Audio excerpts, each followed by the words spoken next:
Bonjour à tous et bienvenue dans cette nouvelle vidéo de l'atelier. Ça y est, les fêtes approchent et vous avez certainement déjà acheté votre sapin de Noël. Enfin, sauf si vous l'avez construit en palette par exemple. D'ailleurs, est-ce que ces palettes, elles sont en sapin?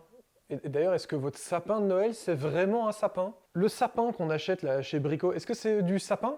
Est-ce que quand on se promène dans les Ardennes belges, tous les conifères qu'on voit, les machins avec des pics partout là, est-ce que c'est des sapins? En fait, finalement, la question de sapin ou pas sapin, elle a quand même une sacrée importance.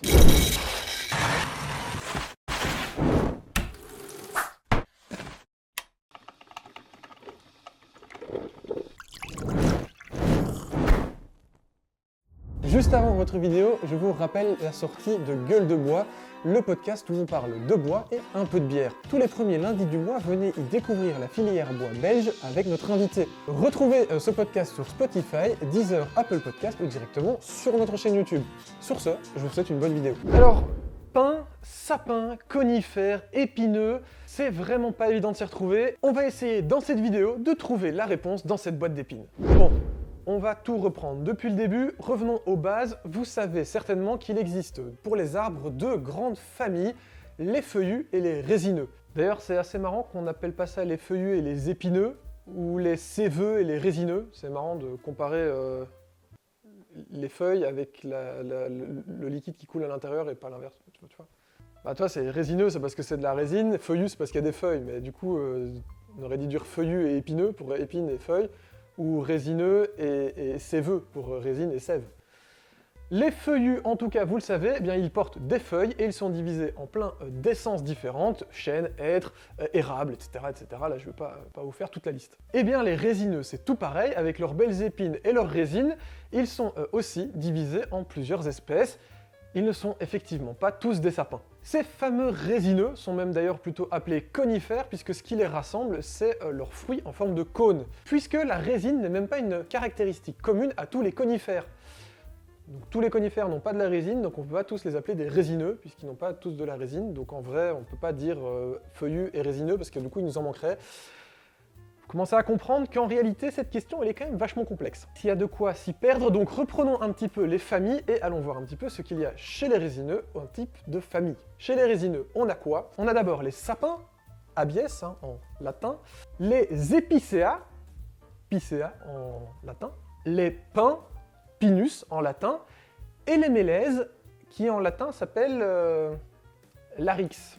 Voilà, parce que larix, mélèze. Alors que tous les autres, c'était la même chose. Enfin, quoique sapin, abies, c'était pas hyper clair non plus. Visuellement, la grande différence entre les pins et les sapins va se trouver dans la manière dont sont disposées les épines sur la branche. Elles se retrouvent par petits bouquets de 2, 3 ou 5 pour les pins, et plutôt répartis en épis sur la branche pour les sapins. D'ailleurs, pour les sapins, les aiguilles sont plutôt plates avec une ligne blanche au milieu caractéristique, alors que pour les pins, l'épine est plutôt circulaire. Et du coup, notre sapin de Noël dans tout ça, est-ce que c'est vraiment un sapin? Bon, on va pas refaire tout l'historique de cet arbre qu'on plante au milieu de son salon, mais il faut savoir que traditionnellement, ce n'est pas un sapin abies, donc un sapin, que l'on va mettre dans son salon, mais plutôt un épicéa, donc de la famille des picéas, ou un pin sylvestre, et donc de la famille des pins pinus. Mais il faut avouer que de nos jours, on a plutôt tendance à prendre du Nordman, qui lui est bien un sapin abies, et donc vous avez bien, si vous avez un Nordman, un sapin de Noël, et pas un pin de Noël ou un épicéa de Noël. Voilà. Mais en tout cas, si vous avez des repas de Noël en famille prévus pour la fin de l'année, vous allez pouvoir faire chier votre belle-mère en lui disant que son sapin, eh ben c'est pas un sapin. C'est pas un sapin, Micheline, c'est un épicéa. Bon, vérifiez quand même que ce soit pas un Nordman, parce qu'auquel cas c'est vraiment un sapin. Mais voilà, au moins vous pourrez un peu l'emmerder. Ou si vous voulez pouvoir faire le malin et quand votre belle-sœur vous dira « Regarde mon magnifique sapin », vous pourrez lui dire « Savais-tu qu'en réalité ce n'était pas un sapin ?» Bon voilà, je vous laisse faire les trucs, vous savez comment faire chier, voilà. Voilà pour le sapin de Noël, mais au niveau de nos forêts ardennaises, eh bien, il faut savoir qu'il n'y a quasiment pas de sapin, voire pas du tout, puisqu'elles sont majoritairement plantées de pins, d'Ipicea ou de Douglas. Ces espèces ne sont évidemment pas indigènes de la région, puisqu'on estime qu'en 1790, déjà 3/4 de la forêt avait été supprimée au profit de terres agricoles. C'est seulement au 19e siècle, avec la révolution industrielle, que la forêt va être repeuplée avec des résineux. Tout simplement parce que ça pousse très vite, c'est relativement simple, c'est pas trop difficile au niveau des sols, et puis surtout, leur bois va pouvoir être utilisé dans les mines de charbon, puisque puisque le résineux a la particularité de faire pas mal de bruit avant de s'effondrer, qui va vous permettre de quitter la galerie le plus vite possible avant que tout ne s'effondre. Alors que le chêne, malgré sa grosse résistance, lui va par contre casser net, et puis surtout faire pousser des chênes pour pouvoir les utiliser de manière industrielle, c'est pas très rentable en termes de timing.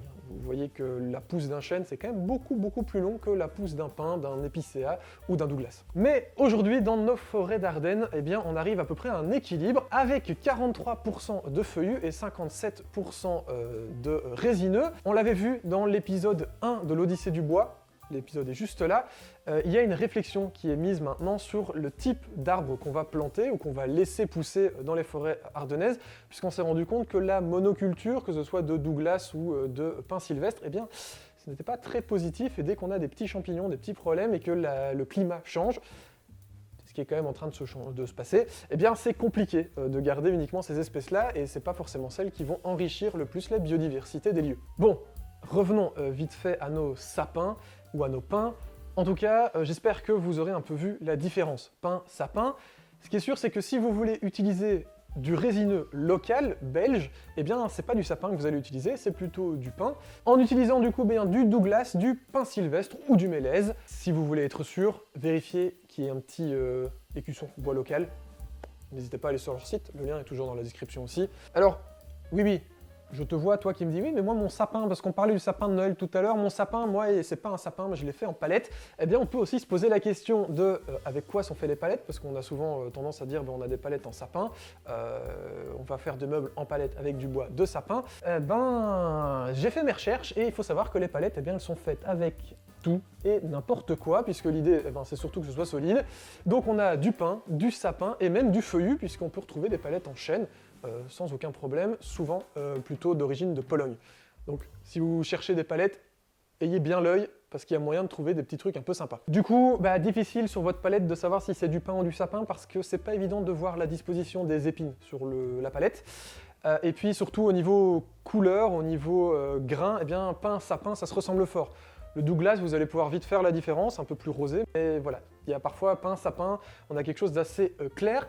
Et puis en plus, il faut dire que les dénominations commerciales ne nous aident pas beaucoup, parce que même quand vous allez dans un magasin, eh bien c'est pas toujours évident de savoir si vous achetez du pin ou du sapin. Par exemple, quand vous achetez des planches de sapin blanc du Nord, eh bien vous achetez de l'épicéa, donc de la famille des picéas, et pas de la famille des sapins, Abies. Donc finalement, vous n'achetez pas du sapin, vous achetez de l'épicéa, alors que c'est du sapin blanc du Nord. C'est tout simplement parce que c'est en comparaison au sapin rouge. Voilà, et donc on a gardé la même dénomination pour juste dire qu'il était blanc, parce qu'il n'est pas rouge, il est plutôt blanc, plutôt clair. Mais c'est pas un sapin. Eh ouais, vous vous êtes fait eu. D'ailleurs, l'épicéa est même parfois nommé faux sapin. Donc vous pouvez avoir sapin blanc du Nord, ou faux sapin, ou épicéa, eh bien ce sera exactement le même bois, le même arbre à la base. D'ailleurs, pour nos amis belges, sachez que chez Ikea, quand vous achetez des planches où il est marqué planche de sapin, ou lambourde en sapin, etc. en sapin, eh bien dans 90% des cas, c'est de l'épicéa et non pas du sapin. Donc voilà, sachez-le. Après, ça ne changera pas grand-chose pour vous, parce que au niveau du style, de la force, etc., c'est à peu près pareil. Mais tout simplement, la dénomination n'est pas la même, n'est pas correcte. Donc encore une fois, pour les fêtes, si vous voulez avoir une petite info sympa à donner pendant le repas, pour un peu faire chier les gens, vous leur direz que les planches de sapin qu'ils achètent chez Brico, c'est pas du sapin. Voilà. Et si avec tout ça, vous êtes encore accepté à la table du repas, hein, ouais, parce qu'à mon avis, vous allez vous faire foutre dehors si... Le mec rentre, et ton sapin, c'est pas un sapin, tes planches, c'est pas du sapin. Allez, le mec casse-couille. Et toi, t'es pas mon fils. Ok, super, merci. En tout cas, j'espère que c'est un peu plus clair pour vous. Moi, personnellement, ça m'a un peu éclairci, même si, à la base, je me suis complètement perdu. Quand j'ai commencé à écrire cette vidéo, je me suis dit, ça va aller très vite, pin, sapin, on sépare les deux, tchac, tchac, tchac.